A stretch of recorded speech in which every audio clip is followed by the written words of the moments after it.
Ne günler yaşadım, bitti dediniz. Oturup ağladım, yetti dediniz.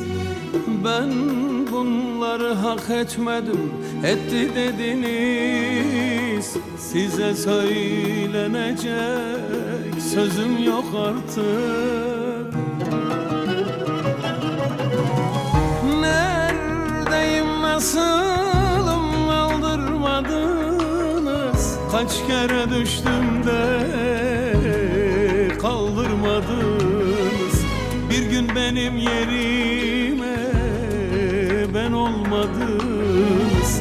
Size söylenecek sözüm yok artık. Kimseye yaş dökecek gözüm yok artık. Dostum bildiklerime dost almamışım.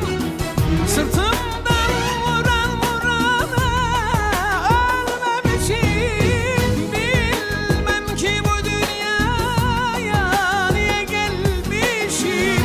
Size söylenecek sözüm yok artık. Kimseye yaş dökecek gözüm yok artık.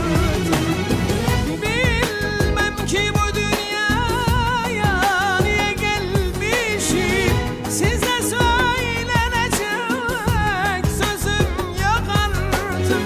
Kimseye yaş dökecek gözüm yok artık.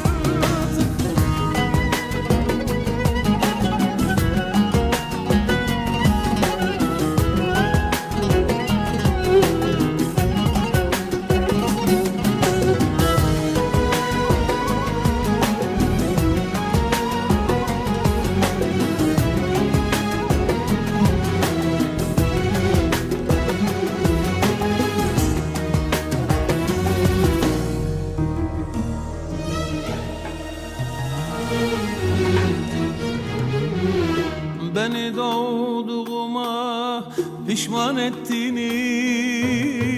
Kendimi kendime düşman ettiniz.